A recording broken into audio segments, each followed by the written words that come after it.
Hey everyone, this is Michelle Pierson here, helping you to discover your life purpose and rock it. And today we have an awesome interview coming up with Jacob Sokol. And Jacob Sokol, he used to work for an awesome IT computer network company in Times Square in New York City. And he got all the perks that come along with that, lots of money, cool car, motorcycle, I'm sure lots of women, great food. You know, all the things that we're told that we want in life that give us security, happiness, and fulfillment. But after some time, Jacob realized that that wasn't for him, and everything changed in 2009 when he took 5 weeks off from work to backpack in Europe alone. And so ever since then, when he came back, a monumental shift occurred in his life, and he created the company Sensify, which he's going to share with us today what that's about and what his mission is, his journey, his insights, why he's doing what he's doing. And I love that he says that he is now living a life of passion, purpose, progress, and playfulness. So, without further ado, please allow me to introduce Jacob Sokol. Michelle, thank you so much, and thank you for beautifully articulating that. It was so great to hear you talk about it and to see you be able to express my journey and the passion that you resonate with in regards to it. So thank you. You're welcome. Yeah, thanks for being here.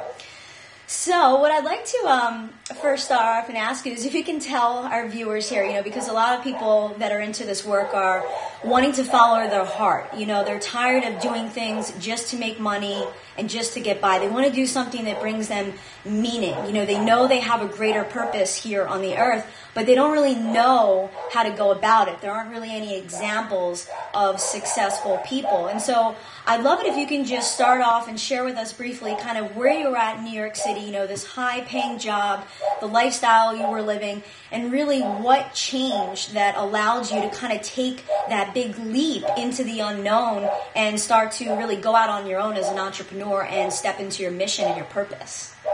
Yeah, I love that. Well, the thing that comes up initially for me is there's a quote that says that people don't change until the pain of staying the same becomes worse than the potential fear of the unknown. And I think for me, there was just so much pain going on inside, being where I was, doing what I was doing. And my childhood was very adventurous. To quote the notorious B.I.G., I grew up a screw-up. So for me to actually get to that position in life where I was, successful by society standards was a huge deal for me, for my parents, for my sense of self-esteem that I could play that game, I could make it work. But there was something deep inside that was missing, and it was a sense of purpose. And I knew that more of the same wasn't the answer. So it would be one thing if it was just stick it out, keep grinding away, you'll get there. But intuitively, I just knew that more of this wasn't going to equal more happiness. Actually, it would probably equal more anxiety, despair, depression, whatever, uncertainty, whatever was coming up for me. So the way that I like to describe it to people is it's almost as if we're on this hamster wheel and we're running and we're running and we're running and we're running because we're good hamsters, we really care. We want to make a difference. We want to do the right thing. We work hard, but we end up exhausting ourselves and we don't know what to do, and we can feel burnt out, hopeless, helpless, and just what do I do with my life?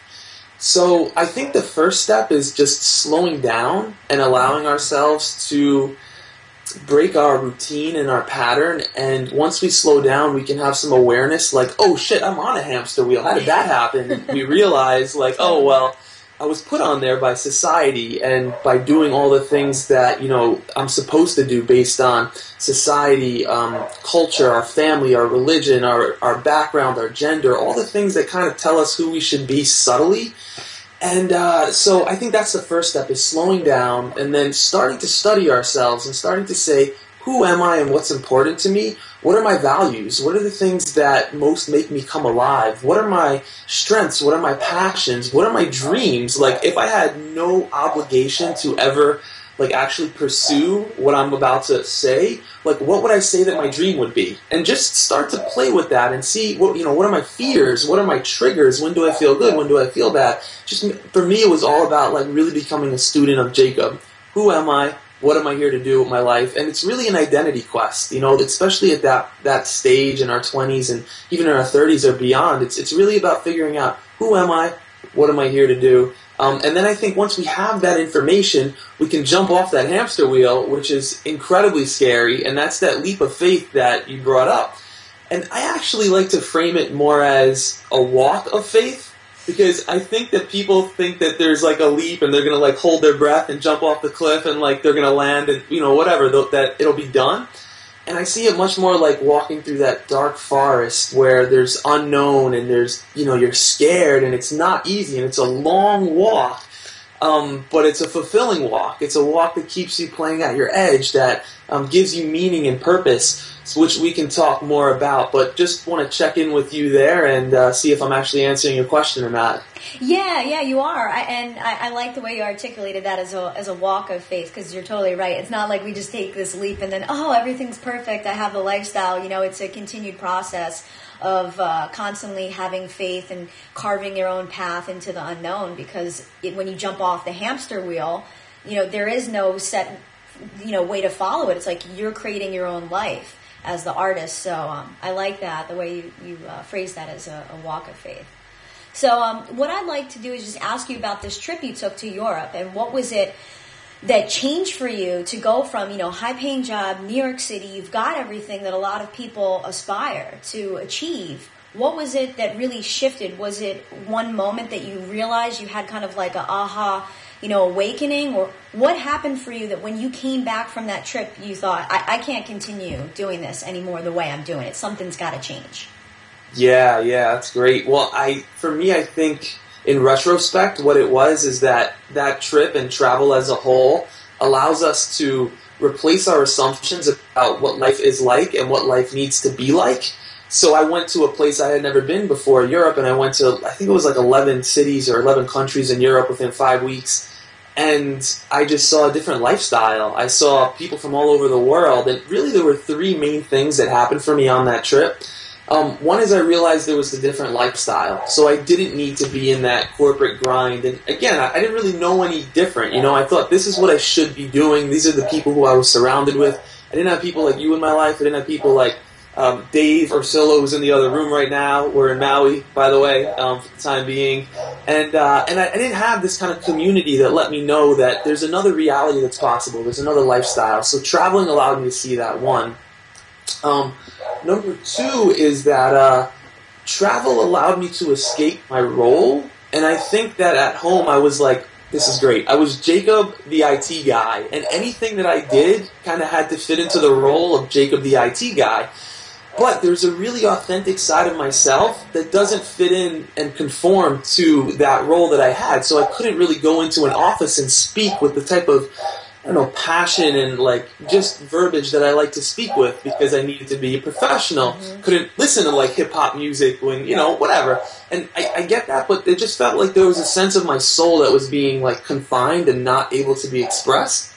When I was traveling alone, what it allowed me to do was to stop being affirmed. Like everybody was always constantly affirming who I was back at home, and it allowed me to just be who I was in that moment and not have to listen to subtly what everybody said I should be.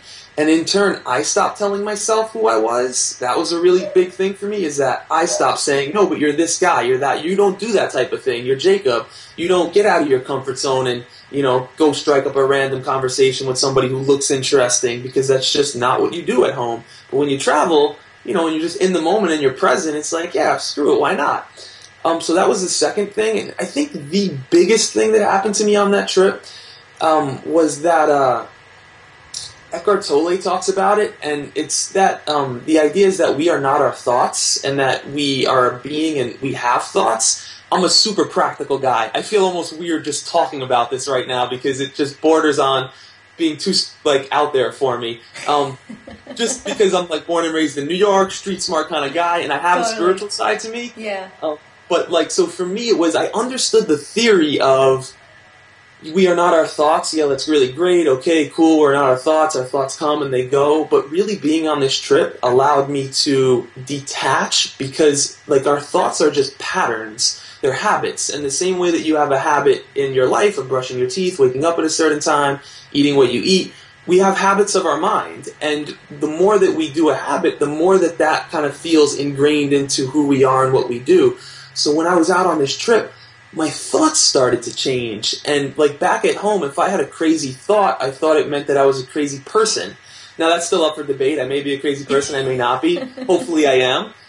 But when I was out on this trip, it allowed me to realize, holy shit, I'm not my thoughts. And if I'm not my thoughts, and really realize it, like not internally realize it, or like intellectually, but to actually internalize it and really feel it, experience it.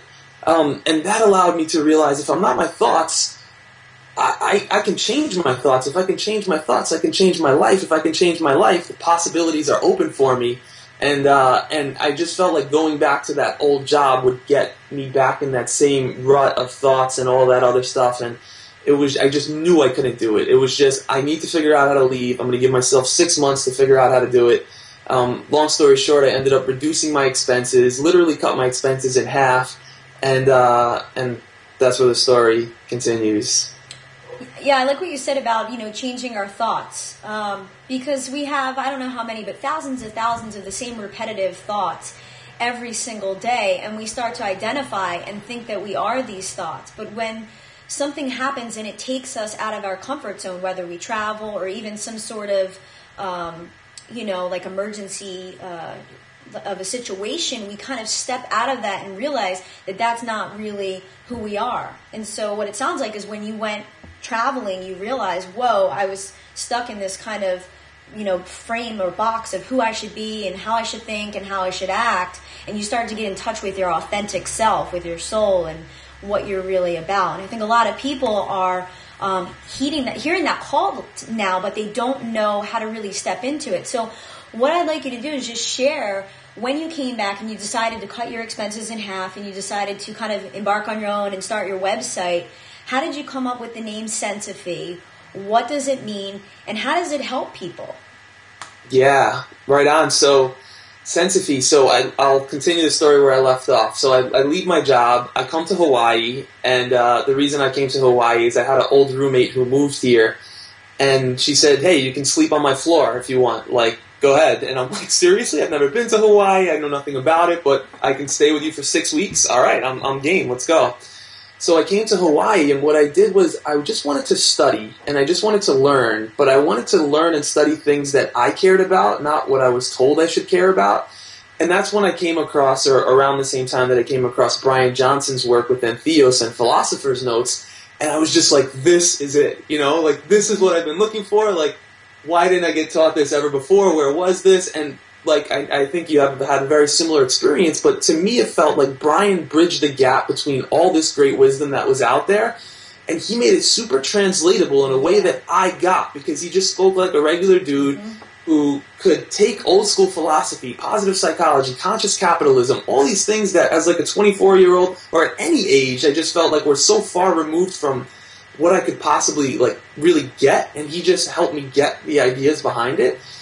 And I just like became such a passionate embodier of the work that he was teaching. And I started to do that introspective work that I talked about, being on that hamster wheel. So slowing down and saying, really, what are some of the quality questions that I want to ask myself? If I had all the time and all the money in the world, what would I do? What would I dare to dream if I knew I couldn't fail? What are the 5 things I admire most in other people? Who are 5 people I admire? Why do I admire them, right? And then realizing, like, oh, those qualities are things that I myself want to have. I admire Brian because, he's really rocking his life, making a meaningful contribution and making money doing it. I'd love to do that also, so paying attention to kind of quality questions. And in the process, one of the questions I asked myself was, what would if I could give anything to the world, like what would it be? Like if I could literally give, what would it be? And I think my like unrealistic gift would be that I wanted to give like 1 million people the experience of going from where I was, feeling what I felt like, that monotony, that despair, that confusion, that hopelessness, to what I felt at that point in Hawaii, that inspiration, that hope, that sense of purpose and meaning and like all that goodness, right?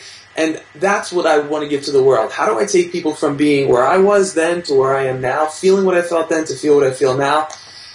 So I started Sensify, not knowing how I'd make it a business, just knowing like I can give. And then there was another thing that I paid attention to that I got from Brian, which is loosely based on the hedgehog concept. And the idea is that the great businesses all have three things in common, right? They figure out what they're deeply passionate about and put that in one circle.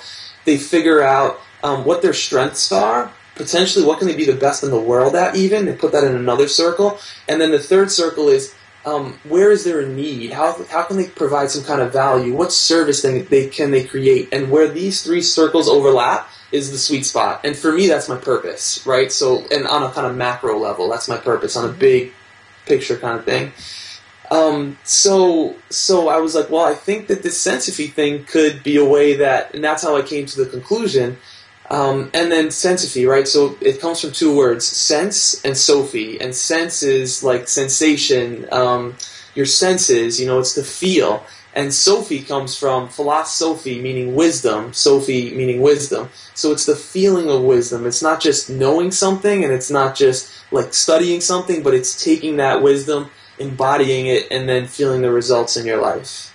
Yeah, and I just want to back up what you said about when you were in, I know you're in Hawaii now, you're visiting, but when you went initially to your friends, I love how you asked that question, what is it that I could give to the world if I wasn't concerned about how it was going to happen, if money wasn't a thing. I think that's a really important question for people to ask themselves, because so many times we put up excuses of why it can't happen. Oh, it's the money. Oh, I don't know enough. I don't know the people in the industry, whatever it is. But really it's about just asking yourself that question that you said right there. What is it that I would do that if I didn't have any money, I had the most time in the world, I didn't have to worry about it, what would it be? I think that's where you can start off with, discovering what are the gifts and the talents that you have to offer the world, because we all have unique gifts and talents. It's just a matter of us, kind of stepping up to the plate and saying, okay, what is that? So I love that you ask that question to yourself. And then also, what is it that I could give? What is the value that I could give in the world? Because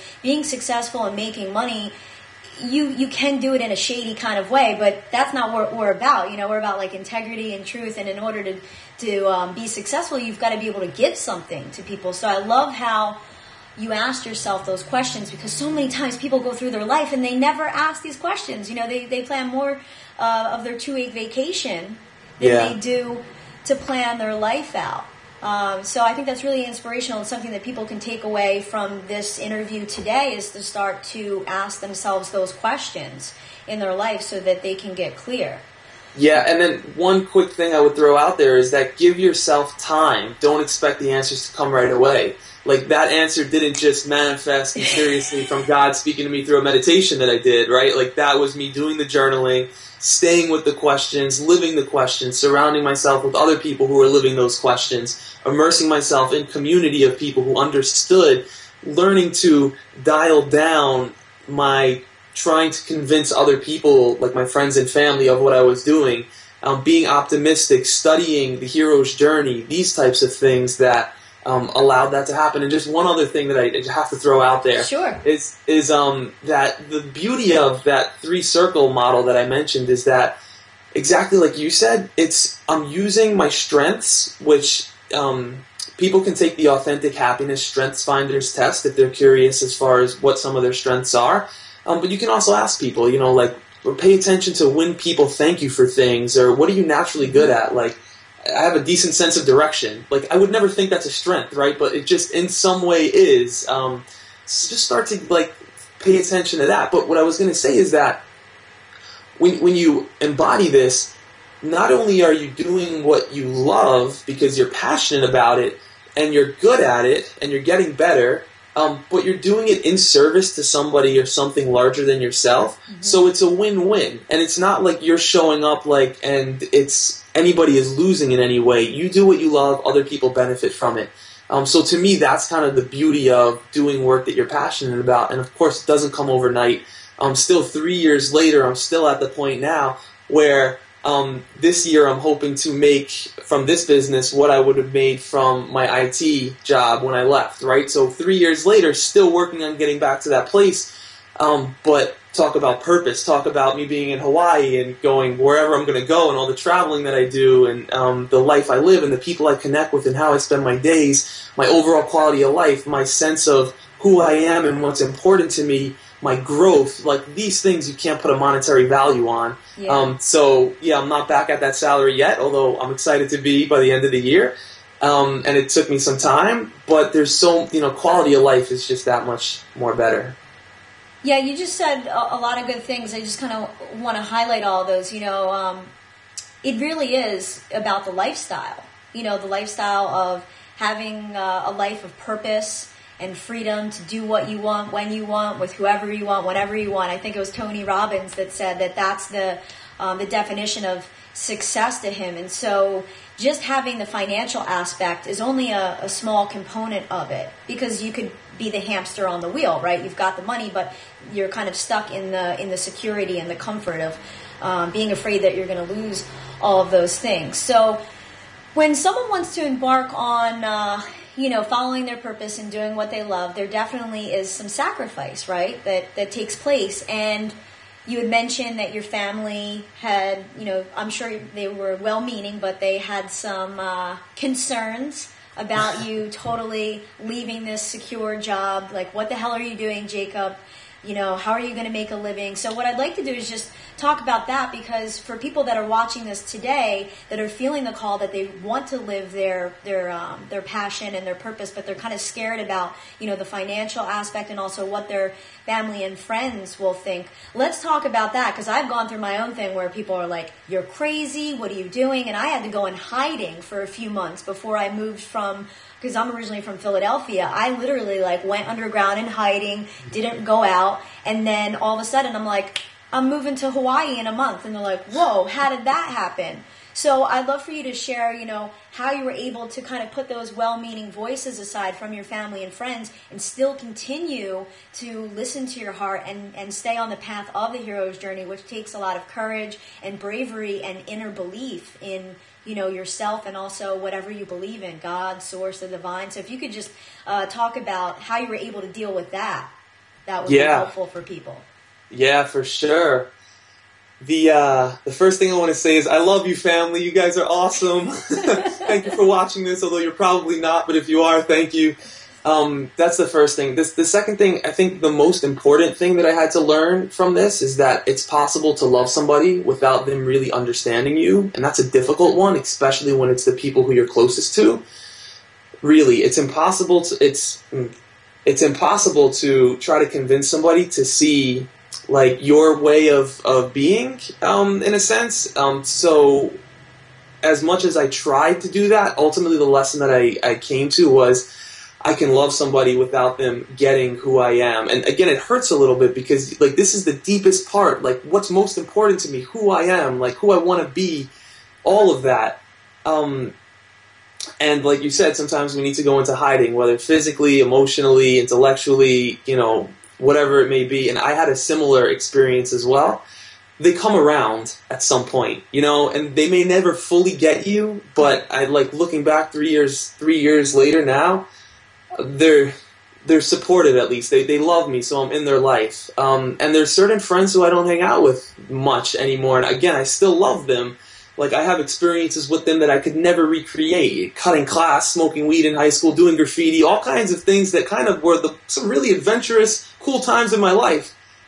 I'll just never recreate those experiences with anybody else. And I can love them and at the same time know that they're not the right people for me to be spending too much time with or any time with at all right now. Mm-hmm. Certain friends still get me. They get that I'm always growing. They get that I'm always evolving. And we may not be on the same exact street or path, but we can still love each other and hang out often and do all that goodness. One thing I'd like to offer for everybody watching, and this has been one of the biggest aha epiphanies that I've had. So I recently have been working on this conference, WTF Should I Do With My Life, where I went out and I interviewed 32 different just heroes of mine, from positive psychologists to CEOs to bloggers and just people who I really admire. And I feel like, as Brian with Philosopher's Notes did, there was all that great wisdom out there, but I needed someone to be able to translate that for me and be the bridge between that wisdom and where I currently was. So with this conference, the idea is basically young adults are in a place where they're trying to figure out, who am I and what am I here to do? So with the conference, we're looking to bridge the gap between these questions that we have as young adults and all this great wisdom out there that exists. So, get to my point. The last interview in the sequence, it's a guy named Jonathan Haidt. Jonathan Haidt is author of The Happiness Hypothesis. He's one of the world's leading positive psychologists. Incredibly intelligent guy, super cool, super just perceptive. And I asked him a question, and I said, Jonathan, there's all this great wisdom out there. You know, we've got blogs, we've got books, we've got TED Talks, we've got podcasts, we've got everything. You know, there's all this great wisdom out there that exists in a way that never existed before. Like, literally, you could log on to Harvard's website right now and take a free class at Harvard. Really? That's incredible. Yeah, that's incredible. And you could find one on positive psychology if you care about positive psychology or whatever you care about. So that's incredible that we have access to a Harvard type of education, Stanford, whatever it may be. It all exists for pretty much free on the internet. But how do we translate an aha moment or an epiphany that we have into lasting change? And he said, well, Jacob, that's a great question. And I said, in my head, I said, yeah, I know because I read it in your book, so I'm just asking it to you. And he said, well, it's really quite simple. People only change, and for the most part, and this is a bit of a generalization, but for the most part, people only change in two circumstances. One is when they change their environment, and the second is when they change their relationships. And unless they change their environment or their relationships, any change that we make is going to probably end up coming pretty close back to where we currently are right now. Pretty close. So with that in mind, and I've literally asked hundreds of questions in this conference. There's hundreds of big ideas. And this was the one that really stuck out to me as I'm constantly working with people to figure out how they can change their life and make it better. And for me, one of the things that I'm kind of paying attention to is, who do I want to surround myself with? What are the qualities of people that I want to see in myself? Who do I appreciate? Who do I admire?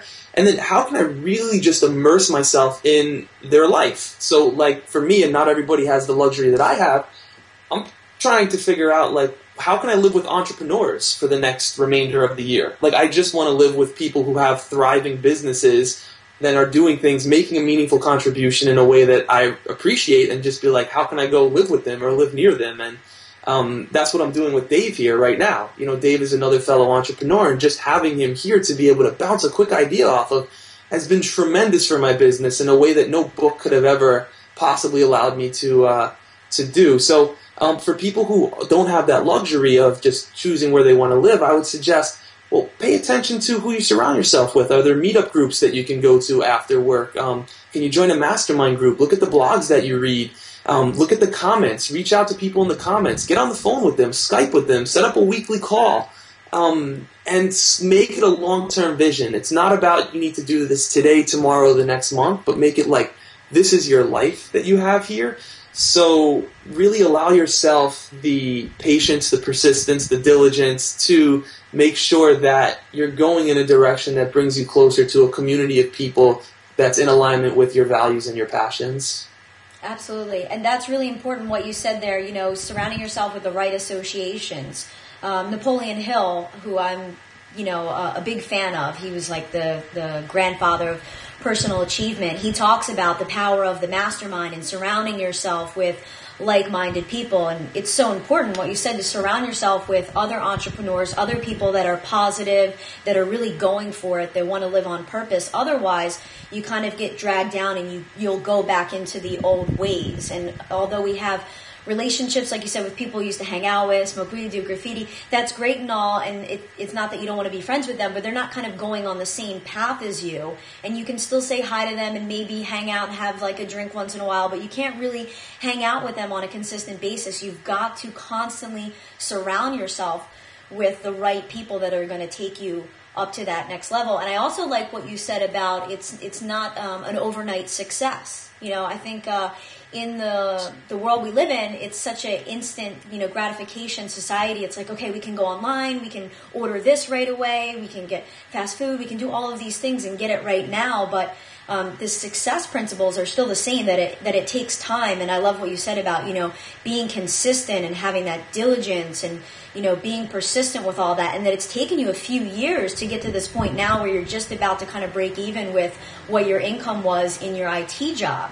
So I think that's also practical info that people need to know as well, is that when you embark on the hero's journey, it is going to be a challenge, but the lifestyle and the rewards and all of that far exceed, just playing it safe and being on the hamster wheel. So just for the last few minutes here, because I know you've got some other things to do, I just want to ask you if you could share, what are some key things, Jacob, that you do each day that help you to really stay on the path and focused, so that people that are watching this, they can start to integrate that into their life? Like, what are the things that really make the difference that you do day in and day out, that you can't compromise them at all?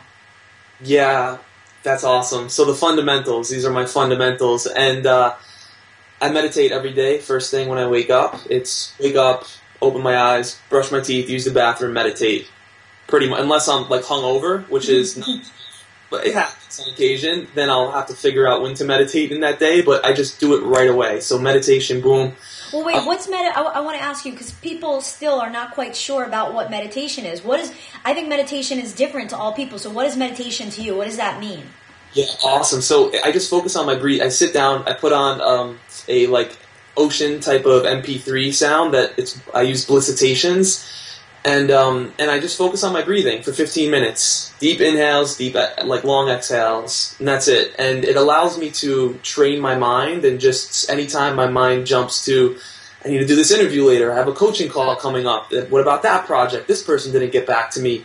What am I going to do about this situation? And just realize, thought about it, boom, back to my breath. And then I'll go for 2 seconds, and again, boom, and back to my breath. And just training my mind to be able to allow myself to have the presence to be able to have a conversation with you like this, and put my where I want it, where like 3 years ago, before I started meditating, my mind would be all over the place. And I just didn't have the awareness to be really present with you. I'd be so nervous. I'd be so all over the place. So now I kind of have sharpened that muscle in my mind to be able, for the most part, focus on what I want to focus on. And what we want to focus on is creating our ideal life. So unless we can consciously focus on that without all of the negativity and the gremlins and just the baggage that we bring from our childhood into our mind, it's going to be really hard to craft that ideal life. Yep, excellent point. I love how you mentioned the word presence. That's key, to creating what you want, what you need to do today, being present, being aware. So meditation, that's key for you. What are some other things that you do that you have to do each day? Yeah, so meditation, exercise is not every day, but it's like 4 times a week. And the Harvard science behind exercise is that if you're not exercising at least 3 times a week for at least 30 minutes, it's like taking a depressant pill. It's like taking a pill to make yourself depressed if you're not exercising at least 3 times a week. So I don't exercise because I love exercise, and a lot of people make the mistake of thinking that they need to feel like they want to exercise in order to exercise. Here's a key insight. Feelings follow actions. So you take an action, and then you feel good because you took that action. But most of us get caught up in the idea that I don't feel like exercising, so I shouldn't exercise. But 90%, 95% of the time, when we actually don't feel good and then we go do it anyway, we start to feel good after, because feelings follow actions. Yep. So that's a huge one.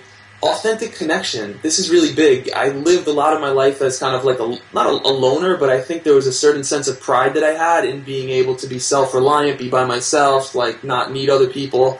It's bullshit. That's complete crap. Setting yourself up for a miserable life. Yep. So that being able to have authentic connections and surround yourself with people who you can really connect with, like this conversation. Not every conversation needs to be as deep as this one, but to me, like, connection is so important. So making sure I have a sense of that in my day.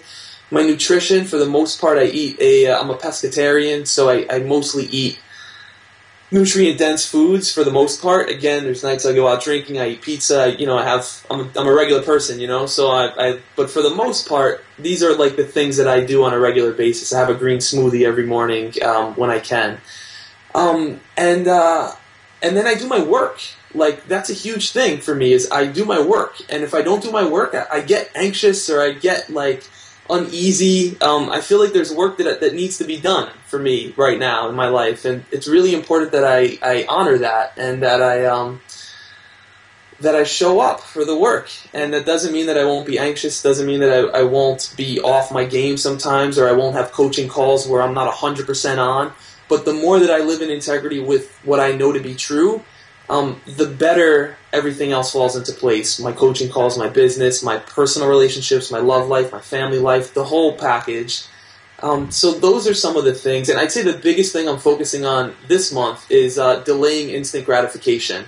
So I feel like that is the biggest piece of resistance that I'm facing, or that a lot of us face, is, I'm just going to eat this thing, or I'm just going to, whatever it may be for you, have this drink, watch porn, watch TV, whatever for different people may be that trigger for them that they just go right into. For me right now, I'm just paying attention to how can I delay gratification and build that willpower muscle up.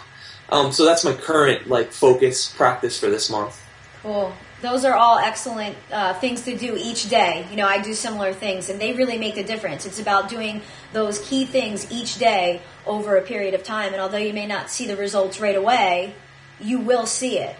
It's the consistency in doing that. So what I like to do is just to close out this call by you sharing with us, if someone wants to learn more about your work, we know that you have the summit coming up, the what the fuck, should I do with my life, which is great, and I'd love for you to share how people can actually find out more about that. But before you do that, if you could just let us know, if someone wants to possibly work with you, I know you do coaching, how can you help them? How can they learn more about you? Yeah, so the process would be very similar to all the things that we've talked about today. So for the people watching, if you've watched up until this point and it's resonating with you, reach out to me. We have an application. If you go to sensify.com, maybe you could put a link somewhere to that. Yeah, most definitely will. Cool. So sensify.com. There's a work with me page. You just apply. You just make sure we're a good fit. It's not for everyone. And when I first started my business, I think I was really hungry to get the business going. And as I do more and more coaching over the last year and a half, I realized that it's actually it's not for everyone. There's some people it's just not a good fit, and if it is a good fit, it's even more worth it. So and I'm happy to help either way. So apply, and even if I can't help you, maybe I can point you in the direction of somebody who can, or just offer you some kind of feedback or guidance or whatnot. So that's one-on-one coaching, and then the conference, which WTF should I do with my life? It is my dream project. You could not have possibly put this seed in my head. When I left my job 3 years ago, I didn't know who any of these people were. I didn't even know what a life coach was. I didn't know what a virtual conference was. I knew nothing about anything. And then even a year ago, I was having tea with Brian in LA, and as we first came up with this idea, it was the first time I met Brian in person, and he was just like, who do you want to interview? Anybody who I know who you want to interview? You can interview them. I'll introduce you. Who do you want? Anybody you want? We'll figure out how to get them on board. And I'm just not believing my eyes. I'm just I'm not processing it, because imagine having that conversation with somebody who you just respect and admire to the infinite degree. So 1 year later, and the idea was, again, those 3 circles, right? What am I really good at? Which is, being authentic, being myself, WTF, right? That's kind of authentic here. Totally. Wisdom, right? What am I deeply passionate about? Well, I'm deeply passionate about this wisdom that we're talking about, and other topics that we cover in the conference. And then where is there a need? Well, I feel like my generation really needs this wisdom. So there are those 3 different circles. I think we can package this wisdom, ask the kind of questions that are really relevant to this generation, to the unique challenges that we're facing right now.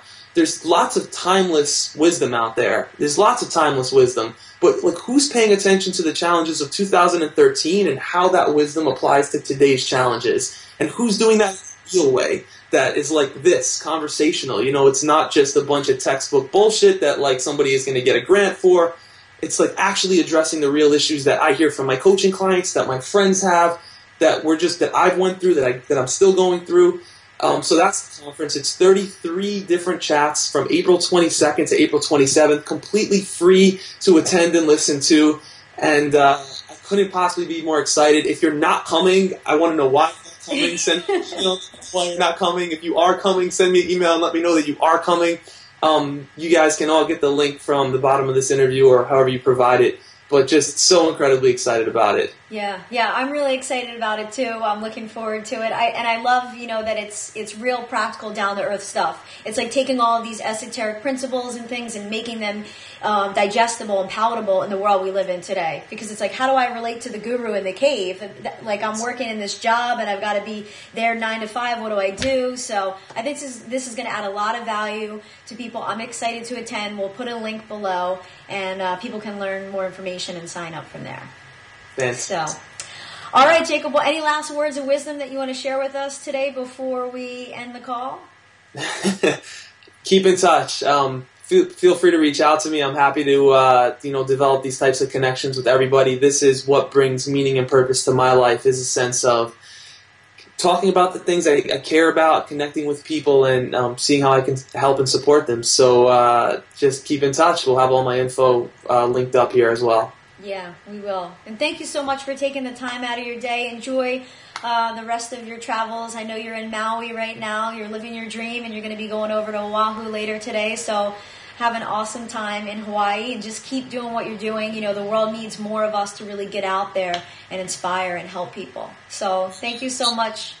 And thank you for asking questions that actually had some substance to them. I know I could feel there's a certain sense of like passion that comes through you as well when you talk about this stuff. It's not out there somewhere, it's in here and it's coming out. So thank you for showing. Thank you. I appreciate that.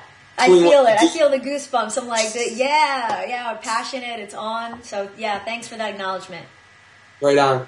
So all right, Jacob. Well, we'll be in touch, and take care. Thanks so much. Okay. Enjoy. Later, everyone. All right. Aloha.